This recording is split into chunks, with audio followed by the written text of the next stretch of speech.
It all started when I joined TechVision, a software company in Seattle.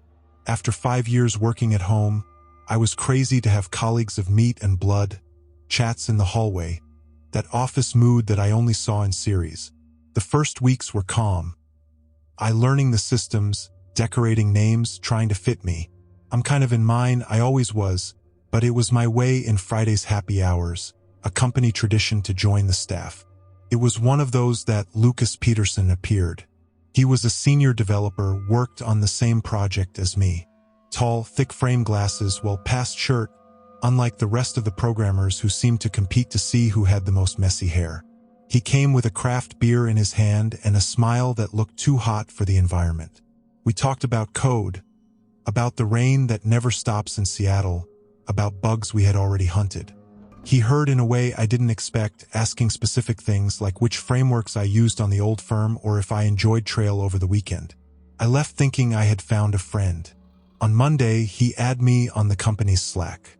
"Hey, I enjoyed our talk on Friday. Anything you need, call me." Normal, professional, even friendly.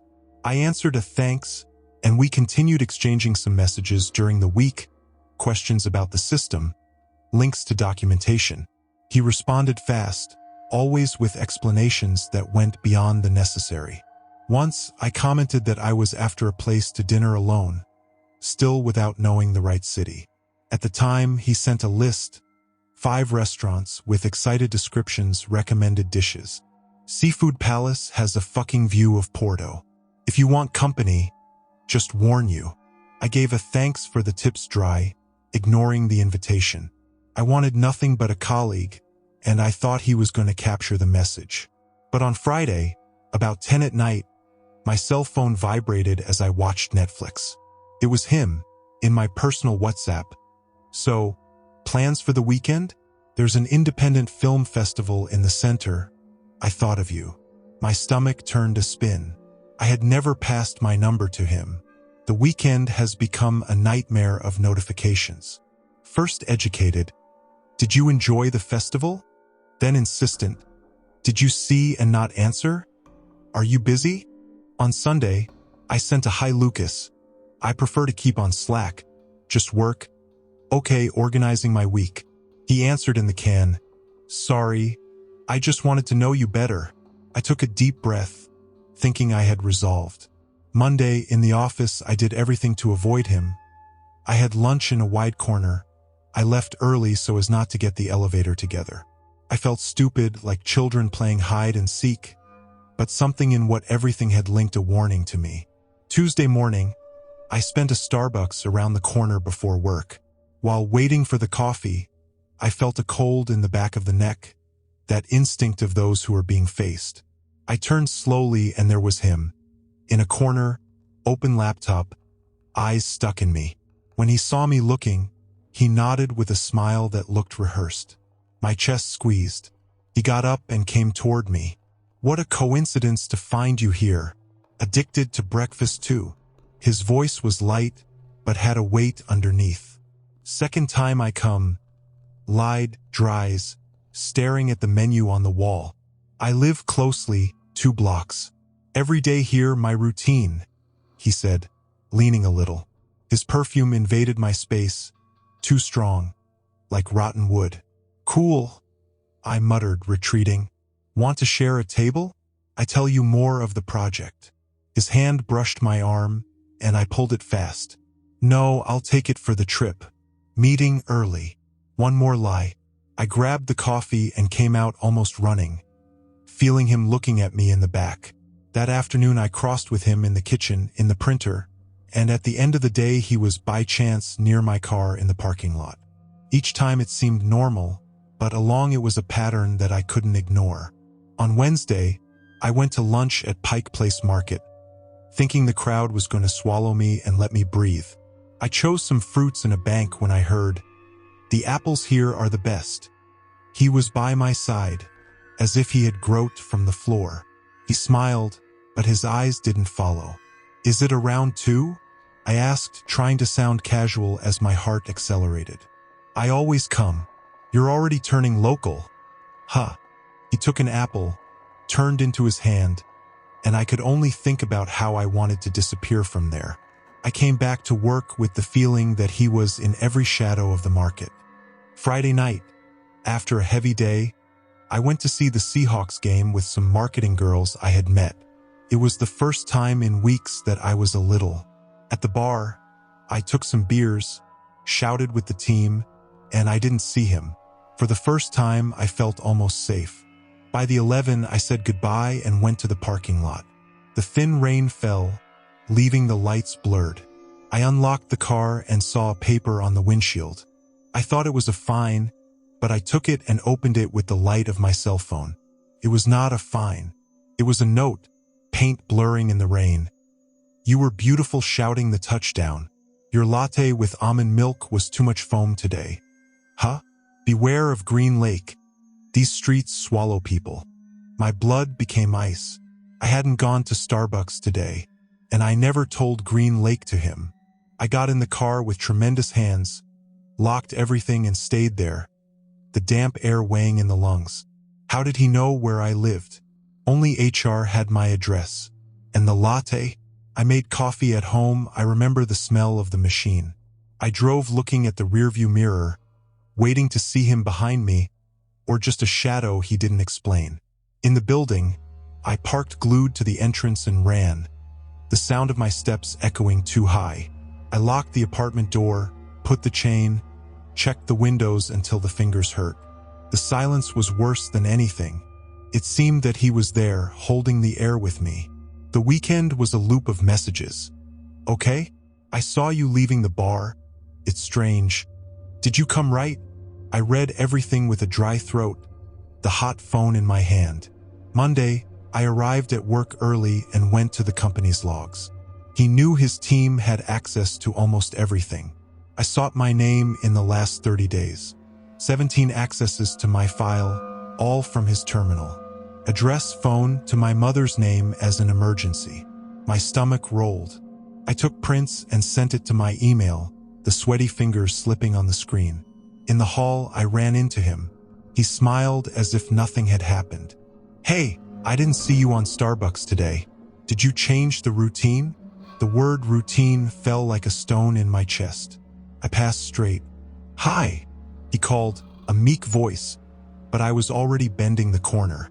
That night, I returned home through random streets, the pepper spray in hand since the parking lot.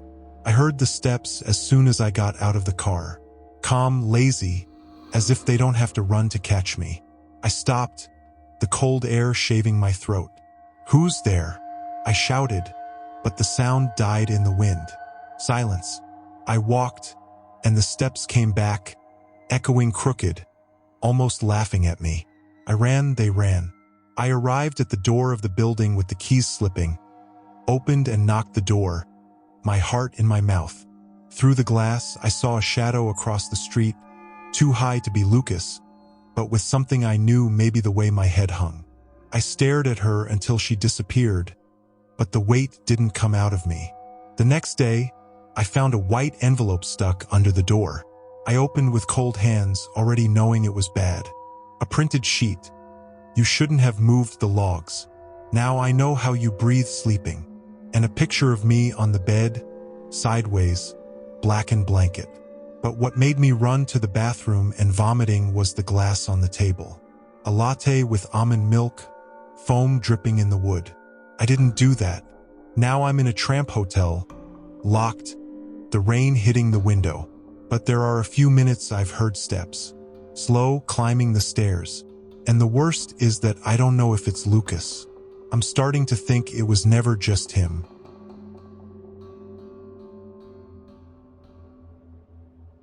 I never went to make easy friends. So when I met Daniel, I thought it was nice to have someone to exchange idea. We bumped into a dead end near the new house where I had just moved on an August afternoon that stuck my shirt on the back of So Hot. I was skateboarding, trying to distract myself when he came out of nowhere, with a half-faded cowboy's shirt and some sneakers that seemed to have survived a war. We talked about video games, some grades I liked, and he even laughed at some stupid things I said about school. It looked quiet. But then, after that day, it started to get weird. He was always around. Like, I went out to get the bus and there was him, leaning against the gate of my house, as if he knew the exact time. I went to the market with my mother and, across the street, saw him on the porch of his house, just looking. First I thought it was a coincidence, but then he started calling me to leave almost every day and saying it didn't leave a bad taste in my mouth, as if I had stepped on an unleashed wire. One night, he called me to a barbecue in his backyard. My mother was all excited, said I needed to get out more, but I made up a homework and stayed in mine. The next day, the cell phone started to whistle nonstop. His snaps, his skinny dog, a crooked cloud in the sky, a piece of empty asphalt. Sometimes just a, "I saw you today," or "It's hot." I didn't answer anything, but then came the gifts. A can of Dr. Pepper appeared in the fence of my backyard, sweaty as if I had just left the fridge. Days later, another, with a folded paper inside. "If you want more, just ask Winking Face." I didn't know what to think. Was it supposed to be cool? Was it to laugh? But something in it made my back to scratch, as if I had forgotten to lock the door. I ignored it, until one afternoon after football training, when everything turned upside down. I was back from the field, with a heavy body and my hair stuck on my forehead, when I saw something that crashed me in the middle of the sidewalk. Daniel.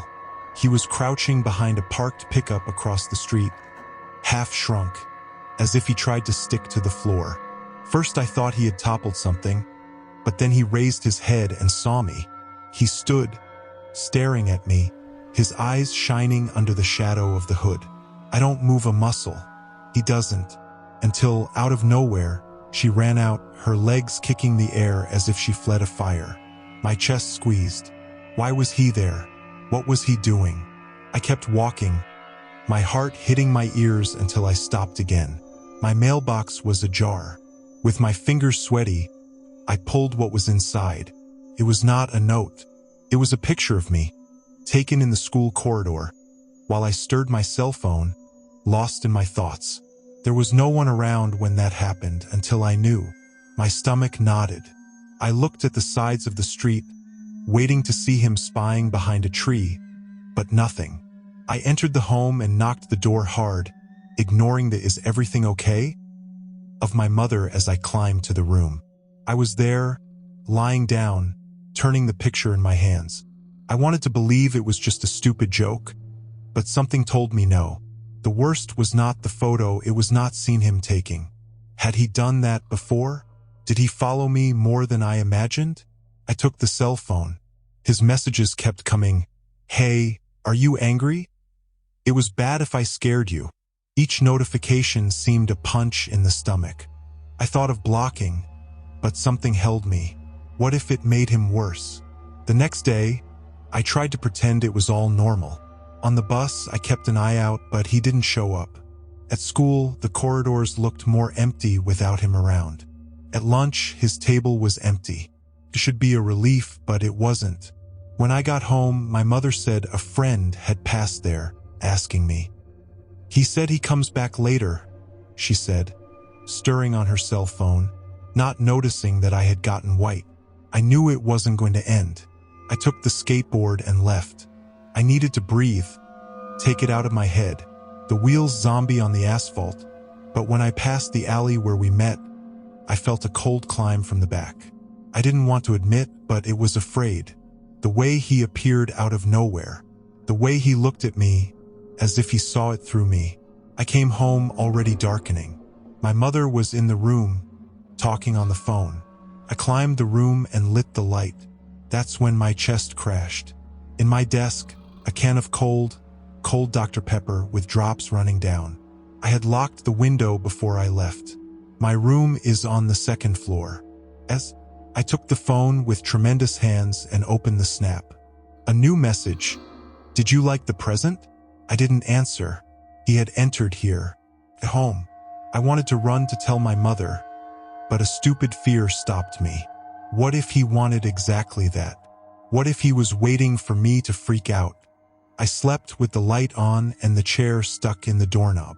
Every creak of the house made me jump. The next day, I raised courage and spoke to my mother. I didn't tell you the can in the room, just the messages, the photo, the visits. She heard, frowning, and said, maybe he just wants to be a friend, dear. But if she bothers you, I can talk to his parents. I wanted to shout that it wasn't just that, it was worse, but I couldn't explain it properly. I spent all day with a weight in my chest, waiting for the worst.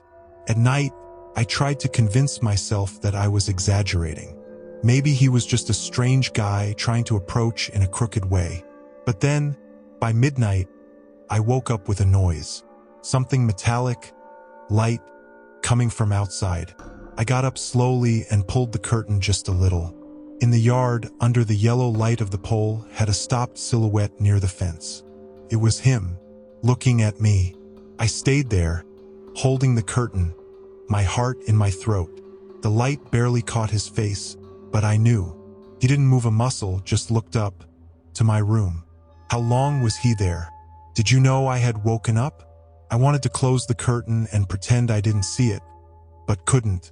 Then he raised his hand slowly and pointed to me. A simple gesture, but made my body freeze. It was as if he said, I see you. I let out the curtain and retreated, breathing fast. I took the phone, almost called my mother, but gave up. When I looked again, he was gone. The yard was empty, but I felt him around. I didn't sleep that night anymore. Each snap of the house seemed a step climbing the stairs. In the morning, I went down with eyes burning. My mother had already gone out for work. I went to get the newspaper at the door and almost fell back. On the entrance rug, a can of cold, without ticket, with nothing. Only there, as if it had been placed seconds before. I locked the door and checked the windows twice. The school, I looked for him. I needed to face it, to stop, end it. But he wasn't there. No one knew him. I think it was missing, they said. During class, the cell phone vibrated. A photo on the snap. I opened and my blood became ice. It was in front of my house, taken that morning, across the street. I blocked him on the spot, but I knew I wasn't going to advance. He didn't need the snap to find me. The days passed quiet. No messages, no cans, without him in the backyard. I started to think it was over. But one night I woke up out of nowhere, the dark and heavy room. I took the cell phone, 3:33. That's when I heard a snap in the window, light, like nails brushing the glass. My body crashed. I took a deep breath and turned my head slowly. In the corner of the room, the shine of the cell phone reflected in the glass. It had a wet-handed mark, as if someone had just leaned against. It was not inside.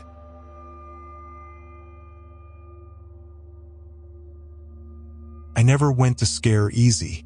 I live alone in Wicker Park for almost 5 years, and the routine has always held me in place. I work as a loop systems analyst.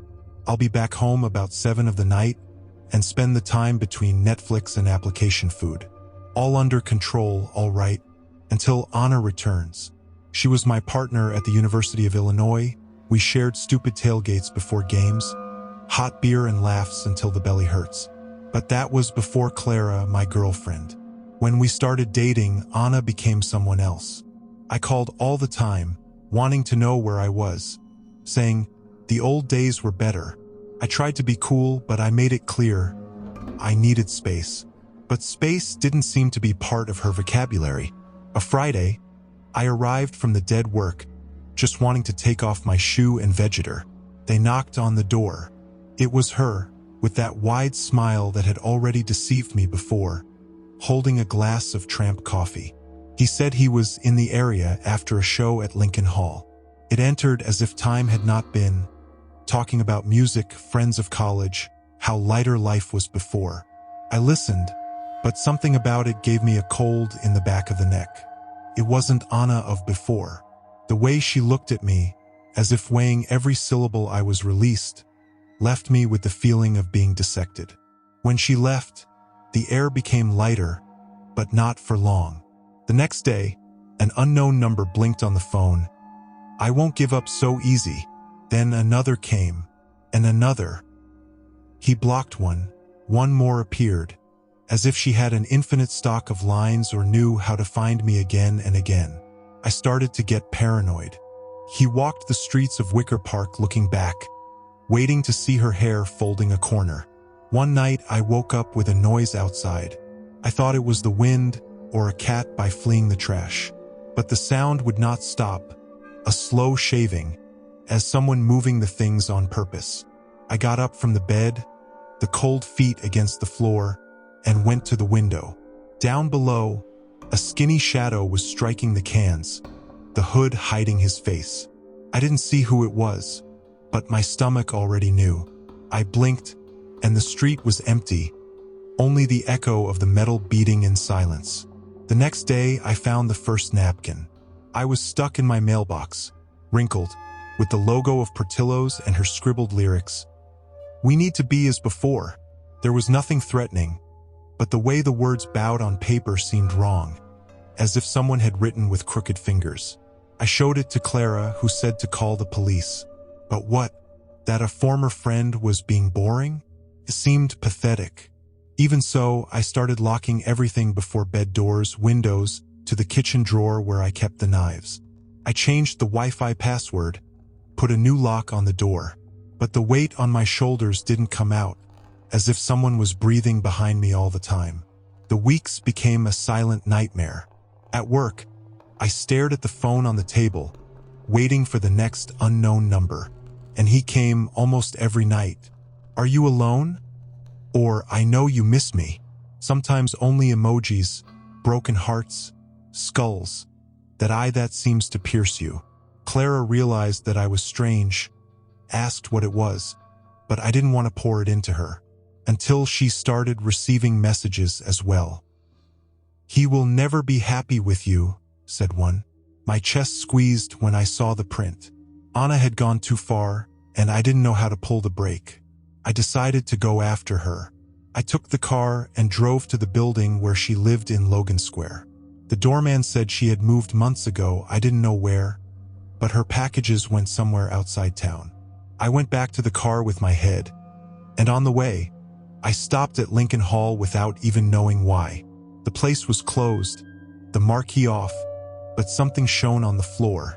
Another Portillo's napkin, folded with whim. I took it, and my throat dried up. "I'm close." The paper seemed to throb my hand, and a bitter taste went up my mouth, as if I had swallowed something rotten. That night, I couldn't stop quiet. I walked around the apartment like a bug stuck, every noise making me jump, the wind in the windows, the neighbor dragging a chair, until the fridge would sound wrong. I tried to call Anna, but the number was out of service, like everyone else. And then the messages stopped. Nothing. The silence was worse, as if she had tired of playing and now just waiting. But why? For me? By Clara? My head spun, trying to fit the pieces. The next day, I returned to Lincoln Hall. If there was any clue there, I needed to find it. I arrived early, the streets still dead, the sun barely appearing. In the alley on the side, I saw a shine between the trash, an old cell phone, the cracked screen. I took it, and he vibrated, almost jumping out of my hand. On the screen, just a sentence. "You should have listened to me." Before I could think, I heard footsteps behind me. Slow, heavy. My body crashed, the air getting thick as smoke. I turned around, and the alley was empty, just the smell of mold and a seagull shouting in the distance. But then her voice came, low, crawling in the wind. "You never understood, right?" I looked around, my heart in my mouth, but there was no one, just the sound, stuck inside my head. I ran to the car, locking everything as I tried to stick the key to the ignition with the soft fingers. When the engine took, I saw the napkin on the passenger seat. There was no message, just a word in my own letter, "Sorry." I didn't write that. I knew I had not written, but there was staring at me like a punch. I drove home without even feeling the way, my head, my hands sweating on the wheel. When I arrived, I stood in the car, staring at the dark windows of the apartment. Something watched me back. I felt at the bottom of my stomach. I climbed the stairs slowly, the empty corridor echoing each step. I opened the door, and everything seemed normal, until I saw the package on the living room table. Brown paper, my name written in crooked letters without sender.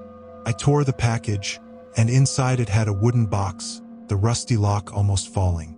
I opened, and there was a picture of me and Anna from a tailgate in college. But my face was scratched with black paint, as if someone had tried to erase me.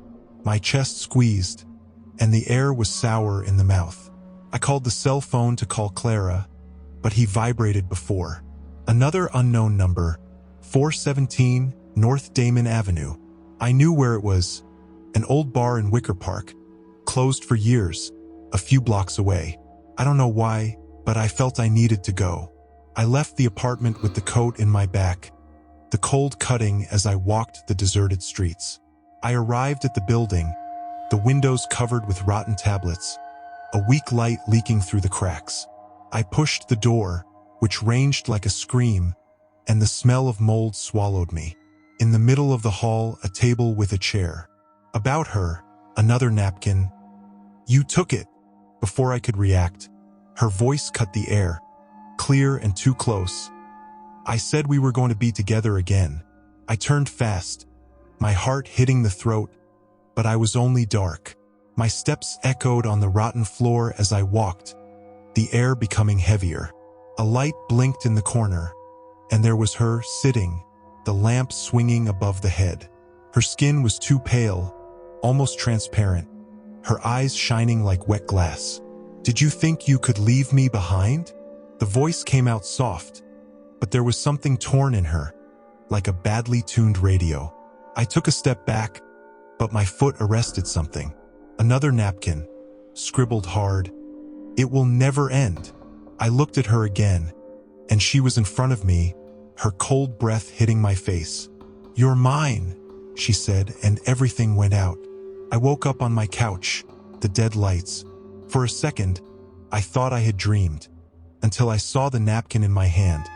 The letters shuffled as if someone had tried to tear the paper with the pen. My head hurt and had a hole inside me, as if something had been sucked. I took the cell phone, full of messages from Clara. "Are you okay? Call me?" But I didn't remember anything after the bar. Then I saw the stack of napkins in the corner of the room, folded with sick care. I took the above. I always come back. The floor seemed to sink, and I grabbed the wall not to collapse. The days after that were a mess. I didn't sleep properly, and when I was sleeping, she was there in my room, in the car, whispering, "You don't escape." Clara tried to help, but I couldn't speak. She said to look for a doctor, but what was I going to say? That a former friend was eating me inside? Things started to change at home. The remote control appeared in the refrigerator. The cell phone rang at dawn, and was only silence on the other side. One morning, I found a ticket in the bathroom mirror. "You're no longer you." My skin shivered, and I taste metal in my mouth. I went to the police, but they looked at me like I'm crazy. I returned home, and the air was loaded, as before a storm. I entered the room, and she was there on the couch as if she owned everything. "I told you," she said, the voice cutting the silence. I tried to run, but my legs didn't move. She came slowly, the cold hand brushing my face, and the world went out again. I woke up without knowing who I was. My eyes in the mirror looked wrong, empty. Clara called, but I couldn't talk to her. I took the car and drove her old building from Logan Square. It was abandoned, but the door opened easy, as if waiting for me. The floor was covered with napkins, some with my lyrics, some with scribbles I didn't know. In the middle of the room, an open wooden box, full of pictures of me at college, at work, alone at home. Then I heard steps. I turned and had shadows on the door, all with the same crooked smile. "You understand," said one in my voice. They came to me, and the napkin fell from my hand. "It has no end."